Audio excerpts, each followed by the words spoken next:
Hello and welcome to This Week in Privacy. My name is Alexis Katsifidis and here are your regulatory highlights for this week. The European Data Protection Board adopted a statement on the announcement of an agreement in principle on a new transatlantic data privacy framework. The EDPB welcomed the announcement and noted that the commitments outlined represent a positive first step. It also highlighted that it looks forward to assessing carefully the improvements that a new transatlantic data privacy framework may bring in light of EU law, the case law of the CJU, and the recommendations the EDPB made on that basis. The EDPB outlined that it will analyze in detail how these reforms ensure that the collection of personal data for national security purposes is limited to what is strictly necessary and proportionate, and examine to what extent the announced independent redress mechanism respects EEA individuals' rights to an effective remedy and to a fair trial. The U.S. Department of Health and Human Services Office for Civil Rights published a request for information on recognized security practices and sharing of civil money penalties and monetary settlements under the HITECH Act.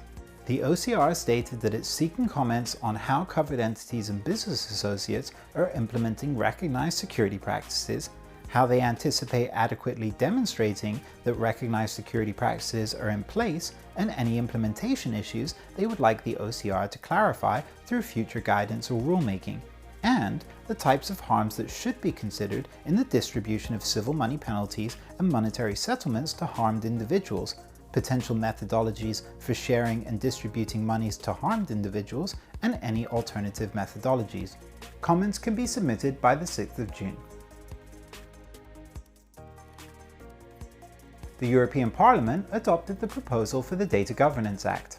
The Parliament highlighted that the DGA aims to boost data sharing in the EU so that companies and startups will have access to more data that they can use to develop new products and services, whilst further noting that access to big data is crucial to exploiting the potential of artificial intelligence. Furthermore, the Parliament outlined that the DGA aims to build trust in data sharing, making it safer and easier, as well as ensuring it's in line with data protection legislation through a range of tools, from technical solutions such as anonymization and pooling of data to legally binding agreements. The DGA must now be adopted by the Council of the European Union before it becomes law. That's all for this week in privacy. Thanks again for watching, and I'll see you next week.